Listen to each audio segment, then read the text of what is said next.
Welcome to the Fabulous Lifestyle Radio Show, where we talk about food, fashion, finance, and foundations of life. We are live on KCAA Radio Broadcasting Network. KCAA is affiliated with CNBC, NBC News, and NBC Sport. We are sponsored by Sheltered Studios, Fire Up Connect, and Building Solid Foundation. Welcome back, everyone, to the Fabulous Lifestyle Radio Talk Show. I am your host, Teresa Lawrence, and my guest today is Eve Ruiz, a women's empowerment mentor. And when we left off, Eve was going to tell us about her mentor program and what is involved and what my experience would be if I joined you. Another name for my program could be leadership. Because what I'm really doing... I love that, because that's what I'm doing. That's what I want to inspire. You kept using that word, and I was like dying inside going, oh, no. We need to talk more off camera. No. It's this is the whole point of the program. Well, you are yet again exactly. another perfect person to have on, because I want to bring on leaders and people who teach leadership and are impacting the world. So, thank you. Well, I have an article published in the LA Tribune, I believe, from last July, and it's about self-leadership. Oh, I love that. So, what exactly is self-leadership? and that's a lovely tangent of its own. This is about being able to lead ourselves through trials, through errors, and correcting them. And even more than the business of our encountering misfortunes, it's more the greater course about how you redirect, how you correct what you've learned, and then how you end up overcoming all. That's why I want children to learn those skills. Yes. That's why I know it's about Eve, but my book, Gloriousness, that's the whole point. To teach children those skills, so that's fantastic. So self-leadership. It's interesting because my programs apply both to people's personal life as well as professional life. So I have corporate clients who are working in middle management and want to rise, and they want to overcome whatever the relationship issues are at work. And when I say relationship issues, that just means overcome certain snags in dealing with other people at work. Could be the boss, could be the coworker.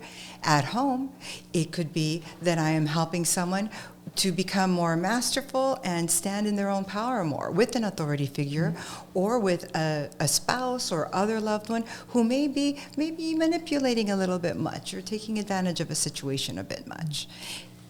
I find it so interesting that you work with corporations to teach this. I don't understand why they don't teach this in schools. Thank you. This is one goal that I have, to get this into schools. I just said it's my goal too. I was like, yes. And someone I mentioned it to completely shot me down and said, well, you know that will never happen. So guess what? That happened inside of me. No, it's totally happening. It's like a revolution. Exactly. We already have the bully program. Yes. Let's keep on going. Yes. Oh, so continue. So yes. sorry. No, thank you. This is the conversation. Mm-hmm. This is what people hunger for us to put these things on the table and flesh them out a little bit. All right. So when I go into the self-leadership, what happens is that people will revisit when they had the educational dots connected in their youth. First, by family members before they even started school. We are so formed and influenced by those who care for us at the age of 0 through 7, which is from birth to 7. And so it's important for us to realize there are other ways of doing things. Our parents are one set of parents. Our caregivers are singular caregivers. There are other examples. There are other things we can learn from other families. And this is what I did. In many ways, I searched out other families with other parents to teach me things that maybe came a little shy in my household. When you learn more ways to take care of something, you can pick the best one and flex it into your routine. In a way, it's the easiest thing to do. What is more difficult is allowing yourself the permission to change what others have taught you when you were very young. So brings up a question. I had a crisis before I just dove into leadership. I was just like, this is not working out for me. I'm not happy. And that drove me into leadership. What do you think can get people to a point where they want that, they understand it's so important to have those skills? I don't see people experiencing that without crisis. I mean, but that's my personal experience. Maybe love and light and leadership, let's go, that's my theme, leadership of play, but somehow there's a trigger. Indeed. Just as everyone is unique, everyone's story is also. There may be some relatively healthy families in the area of leadership.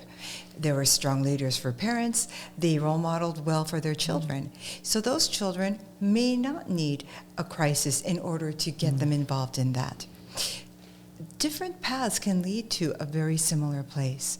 The important thing is to recognize wherever one is that if what they are doing or what you are doing hasn't been working, it's important to find another way. And it takes courage and daring to leave the known path and strike a new one. It's very important to find a leader, to find someone else to follow, because we can take a lifetime to reinvent the wheel. So this brings me to the whole point of mentoring. And I know the word coach is going to come back up, but it has been my experience that working with coaches and paying for mentorship really increases the level of achievement, your path towards your goal. And it's it's important for me to invest in myself. Exactly. And what has been your experience with that? Well, it's interesting you say that because I actually quote someone from Forbes magazine. He's a writer within the Forbes magazine in my newspaper article about this. It's true. Business research has shown this, that people are known when they take on a mentor to succeed sooner and to have more successes overall in their career. So this isn't just some lofty la-di-da, I'm sitting here with my spiritual self and not in touch with the world, but just all touchy-feely. It isn't that. It's about taking it all in, taking in the technical, the medical, legal, in my case, and also allowing the spiritual or the energetic or the je ne sais quoi element, as they used to say in the Psychoanalytic Society, where I used to attend at University of Ann Arbor in Michigan, University of Michigan, in Ann Arbor. It's responsible for us to be mindful that all of these factors play a role in how we express ourselves, how and how soon we achieve our goals, and what goals we achieve. Because a person is that part of, do you help people set goals as part of the... Absolutely. Absolutely. I have helped a woman, for instance, who did not even realize that she happened to be in a type of relationship she shouldn't stay in.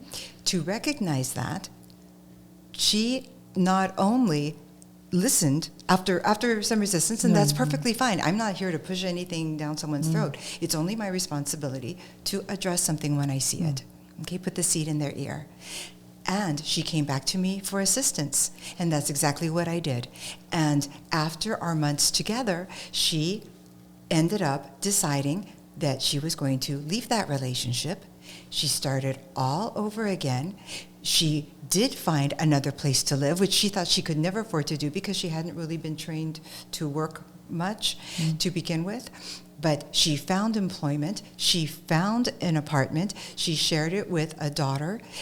She moved into an entirely new phase in her life, and she is happier than she has ever been, and incidentally feels more spiritually attuned as well.